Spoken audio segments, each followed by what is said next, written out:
আমি এই ছট পূজা সম্পৰ্কত তথা পবিত্ৰ শ্ৰী শ্ৰী হৰিমন্দিৰ ৰাস মহোৎসৱ সম্পৰ্কত আমি কেইটামান কথা জনাব বিচাৰিছোঁ যে আমাৰ নলবাৰী চহৰত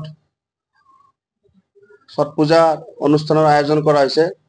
গতিকে আমি বীৰ লাচিত সেনা অসম নলবাৰী জিলা সমিতিৰ পৰাই ছট পূজা সমিতিৰ সন্মানীয় বিষয়াসকলক আহ্বান জনাব বিচাৰিছোঁ যাতে এই যিটো আমাৰ আধ্যাত্মিক বিধিগত ব্যৱস্থা সেই আধ্যাত্মিক বিধিগত ব্যৱস্থাক আমি সন্মান সহকাৰে লৈ আমি সকলোৱে ইয়াত অংশগ্ৰহণ কৰিব লাগিব।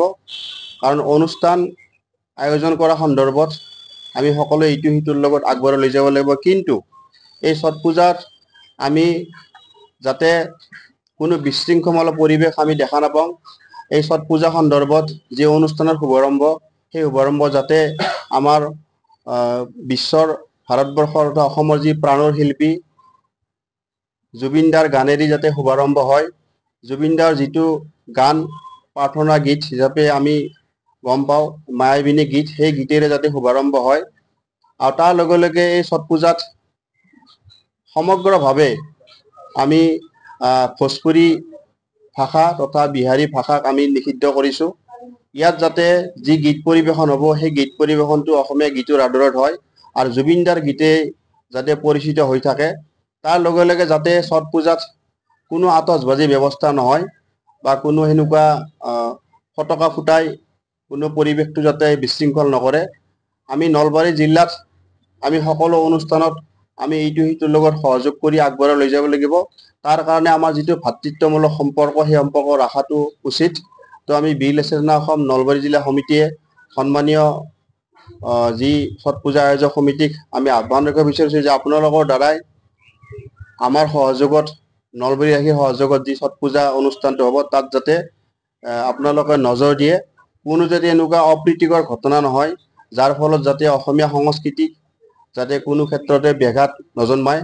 আৰু যদি কিবা কাৰণত আমি গম পাওঁ যে ছট পূজাত ইয়াত মানে যাতে কোনো বিশৃংখলতাবাদ সৃষ্টি হোৱা যদি গম পাওঁ, ইয়াত যদি উচ্চস্তৰীয় যদি ডিজে কোনো যাতে ইয়াত বজোৱাত আমি গম পাওঁ, তেতিয়াহ'লে কিন্তু বীৰ লাচিত সেনা অসম নলবাৰী জিলা সমিতিয়ে আমি কিন্তু সন্মানীয় প্ৰশাসনৰ লগত অৱগত কৰাই আমি কিন্তু কাৰ্যপন্থা হাতত ল'বলৈ বাধ্য হ'ম।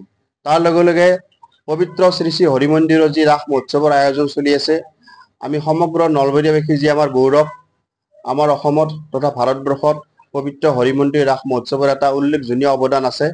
আমি হৰিমন্দিৰ ৰাস মহোৎসৱতো সকলো দল সংগঠন সকলো ব্যক্তিৰ সহযোগত আমি ইয়াতে এই অনুষ্ঠানটো সফল হোৱাত আমি সহযোগ কৰোঁ বা সহযোগ কৰি আহিছোঁ আৰু সহযোগ কৰিম।